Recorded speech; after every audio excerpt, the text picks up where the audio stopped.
Salut à tous et bienvenue sur votre chaîne Real Madrid News. Voici une toute nouvelle vidéo dans laquelle nous allons parler des dernières infos du Real Madrid.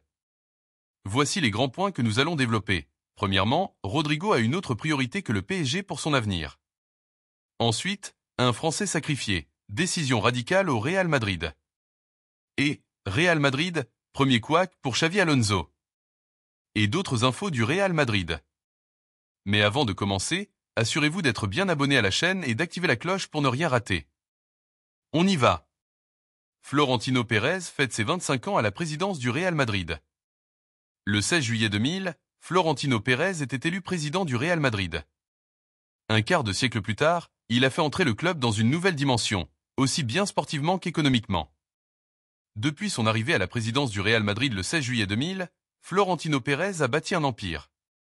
En 25 ans, le club a remporté 66 titres, dont 37 en football, 7 Ligue des Champions, 7 Coupes du Monde des clubs, 6 Supercoupes d'Europe, 7 Ligas, etc., et 29 en basket. Jamais un président n'avait autant enrichi l'histoire sportive du Real Madrid. Entre 2014 et 2024, le club a notamment soulevé 6 Ligues des Champions en 11 saisons, un exploit inédit dans le football moderne. Mais au-delà des trophées, Florentino Pérez a engagé une modernisation profonde du club. Il a lancé la construction de la Ciudad Real Madrid, un centre d'entraînement de pointe à Valdebeba, et a mené la spectaculaire rénovation du stade Santiago Bernabéu, désormais bijou technologique, architectural et multifonctionnel. Ces projets ont permis au Real Madrid d'entrer dans une nouvelle ère. Le président madrilène a également transformé le club en leader économique mondial.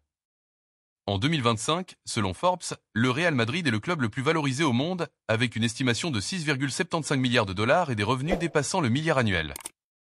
Le Real est devenu un modèle de rentabilité, de stabilité et de rayonnement international. À 78 ans, Florentino Pérez est plus qu'un dirigeant, il est devenu une figure emblématique de l'histoire du Real Madrid. Sport, infrastructure, image mondiale, son œuvre dépasse largement le cadre du terrain. Et alors que son mandat se poursuit, son objectif reste inchangé, garder le Real Madrid au sommet de l'Europe et du monde. L'autre information. Le Real Madrid officialise la cérémonie de départ de Lucas Vázquez. Après plus de 400 matchs et 23 titres, Lucas Vázquez va faire ses adieux au Real Madrid jeudi. Le club rendra hommage à l'un de ses joueurs les plus fidèles, symbole de ses valeurs. C'est une page d'histoire qui se tourne à la Casablanca. Le Real Madrid a annoncé qu'un hommage officiel sera rendu ce jeudi 17 juillet à Lucas Vázquez, en présence du président Florentino Pérez. Arrivé au club en 2007 à l'âge de 16 ans, l'ailier reconverti latéral aura porté le maillot madrilène à 400 reprises, inscrivant son nom dans l'un des cycles les plus glorieux du club. 10 saisons pleines avec l'équipe première, après être passé par toutes les strates du centre de formation puis un prêt à l'Espagnol. Lucas Vázquez, c'est surtout un palmarès impressionnant, 23 trophées, dont 5 Ligues des Champions et 4 championnats. Mais au-delà des chiffres, c'est l'image d'un joueur de devoir, discret et exemplaire, qui restera. Pour Florentino Pérez, Lucas représente les valeurs du Real Madrid. Travail, persévérance, humilité, esprit de conquête. Des mots lourds de sens pour celui que les supporters ont toujours respecté pour son engagement sans faille. Modèle de professionnalisme, Lucas Vázquez quitte le club par la grande porte, salué unanimement par ses dirigeants et ses fans. À 34 ans, l'Espagnol tire sa révérence avec élégance. Jamais une star médiatique, mais toujours une pièce maîtresse de l'effectif, capable de dépanner dans tous les rôles, à droite de la défense ou en attaque. Son attachement au maillot et sa capacité à répondre présent dans les grands rendez-vous lui ont valu une reconnaissance rare dans un club aussi exigeant. Le Real Madrid l'a rappelé dans son communiqué. Le Real Madrid était et sera toujours sa maison. L'autre information. David Alaba, l'histoire d'un leader effacé par les blessures. Pilier défensif du Real Madrid depuis son arrivée en 2021, David Alaba traverse la période la plus sombre de sa carrière. Entre blessures graves, rechutes et rôles marginaux dans l'effectif, l'Autrichien ne semble plus faire partie des plans du club madrilène. Il y a encore 2 ans, Alaba formait avec Militao une charnière centrale solide et complémentaire, auréolée d'une Ligue des Champions remportée en 2022. Mais depuis sa rupture du ligament croisé en décembre 2023, rien ne va plus pour l'ancien Bavarois.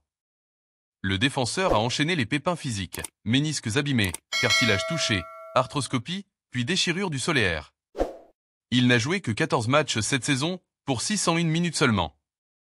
Une instabilité physique qu'il a écarté des moments clés, jusqu'à manquer la Coupe du Monde des clubs malgré sa présence dans le groupe. Ancelotti a bien tenté de l'intégrer à nouveau, en le lançant face à Las Palmas, où il se percute, mais la rechute d'avril a scellé son sort. À 32 ans, l'Autrichien peine à retrouver son niveau d'antan, malgré sa détermination. Alors que la concurrence est rude, Rudiger, Militao, Huijsen et Asensio à la base semblent leur tempo et hors du projet, relégués au rang de 5e voire 6e choix en défense centrale, selon AS. Prolongé jusqu'en 2026, Alaba pèse lourd sur la masse salariale avec un revenu net de 12,5 millions d'euros par an. Le Real Madrid s'interroge. Faut-il pousser un départ dès cet été ou espérer un dernier rebond? L'option du transfert permettrait d'alléger la charge économique, mais le joueur, respecté dans le vestiaire, ne semble pas prêt à plier bagage. Lui vise un dernier objectif. Disputer la Coupe du Monde 2026 avec l'Autriche. Pour cela, il devra réussir un retour physique total. Mais même en cas de guérison, rien ne garantit qu'il retrouvera sa place au Real Madrid. Pour Alaba, la bataille à venir se jouera autant sur le terrain que dans les bureaux. L'autre information. Rodrigo a une autre priorité que le PSG pour son avenir. Dans les petits papiers du Paris Saint-Germain en mercato, Rodrigo a une autre préférence pour son avenir personnel en cas de départ du Real Madrid cet été. Le PSG le surveille de très près. Depuis plusieurs semaines, la direction parisienne suit avec attention la situation de Rodrigo au Real Madrid, voyant en lui une potentielle tête d'affiche la saison prochaine. Profil technique, jeune, habitué aux grands rendez-vous, le Brésilien coche toutes les cases. Mais pour l'instant, Paris n'a pas la préférence du joueur. La Coupe du Monde des clubs n'a pas arrangé les choses pour Rodrigo. Très peu utilisé par Xavi Alonso, 68 minutes contre Al Hilal, 23 face à Salzbourg, puis 4 minutes face à Dortmund avant de rester sur le banc contre le PSG, l'ailier madrilène a reçu un message clair de son entraîneur. Son avenir au Real est en suspens, et le club n'écarterait pas l'idée d'un transfert si une offre avoisinant les 100 millions d'euros arrive sur la table. Dans ce contexte, le PSG a tenté une approche. Des premiers échanges ont eu lieu avec l'entourage du joueur. Mais selon AS, Rodrigo ne se projette pas dans un avenir en Ligue 1. C'est bien l'Angleterre qui le fait rêver. Plusieurs clubs de Premier League sont venus au renseignement, et c'est vers eux que le Brésilien semble se tourner en priorité. Un rendez-vous est prévu entre Rodrigo et la direction du Real Madrid après le Mondial des clubs pour faire le point. Le joueur n'est pas opposé à un départ, conscient que l'arrivée de Franco Mastantuono et le repositionnement possible de Vinicius Junior sur l'aile droite risquent de réduire encore son temps de jeu. S'il doit faire ses valises, ce ne sera pas pour Paris, mais probablement pour Londres, Manchester ou Liverpool. Malgré son nouveau statut de champion d'Europe, le PSG n'a toujours pas la préférence de certaines stars de la planète football et devrait abandonner la piste Rodrigo au plus vite. L'autre information. Un Français sacrifié, décision radicale au Real Madrid. Pour un des Français du Real Madrid, l'été risque d'être compliqué à vivre. En effet, le club méringué semble clairement voir l'avenir sans lui. Le Real Madrid s'apprête à faire un choix lourd de conséquences sur son flanc gauche. Avec l'arrivée de Carra pour 50 millions d'euros, un record pour un défenseur du club, la direction madrilène doit impérativement trancher. 3 latéraux pour un seul poste, c'est trop. Le duel est lancé. Ferland Mendy ou Fran Garcia devra plier bagage cet été. Et si aucun des deux ne souhaite partir, le club, lui, a déjà sa petite idée. Comme l'explique AS, le sacrifice pourrait bien être français. Ferland Mendy, pourtant solide défensivement et expérimenté, semble en mauvaise posture. À 30 ans, souvent blessé, 4 passages à l'infirmerie cette saison et seulement 11 minutes jouées en 125 jours, son profil suscite peu d'intérêt sur le marché européen. Bien que des offres exotiques, notamment d'Arabie Saoudite, aient déjà été évoquées, le Real ne compte pas en tirer plus de 14 millions d'euros.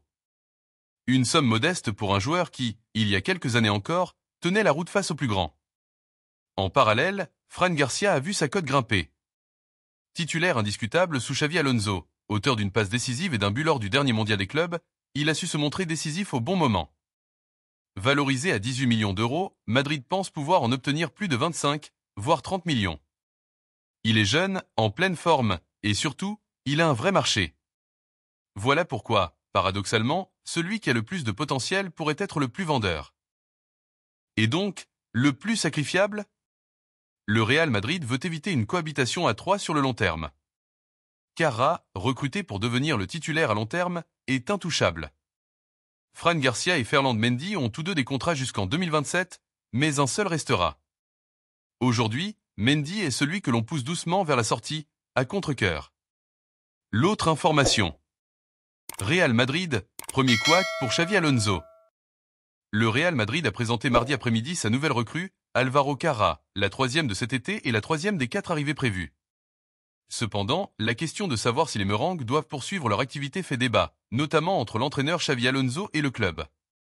Alonso a publiquement laissé entendre qu'il souhaitait que le club soit plus actif sur le marché des transferts, et lui-même ainsi que d'autres membres du staff ont déclaré en interne qu'ils estimaient qu'un renfort au milieu de terrain était nécessaire cet été. C'était un problème la saison dernière après le départ de Toni Kroos, et Luka Modric est désormais parti lui aussi. Les Merengues se sont penchés sur la question, mais Cadenas affirme qu'ils ne sont pas convaincus par les options disponibles sur le marché des transferts. Le président Florentino Pérez ne veut pas dépenser 100 millions d'euros ou plus pour un joueur qui, selon lui, n'en vaut pas la peine.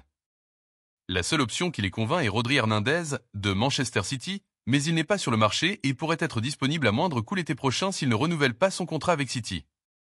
En conséquence, les Merengues ont suspendu leur recherche d'un nouveau milieu de terrain. D'autres options mentionnées par Diario AS sont Enzo Fernandez, Alexis McAllister et Nicolo Barella, mais tout impliquerait des dépenses considérables. La direction estime que l'effectif dispose de ressources suffisantes et qu'Alonso devrait employer Arda Güler à ce poste. Ce qui pourrait également avoir un impact sur l'avenir de Dani Ceballos. L'un des développements intéressants à suivre sera peut-être de voir si les Merengues vendront Rodrigo Goes. Le Brésilien rapporterait sans aucun doute une somme importante, et Alonso ferait sans doute valoir que cela suffirait à financer une nouvelle recrue au milieu de terrain.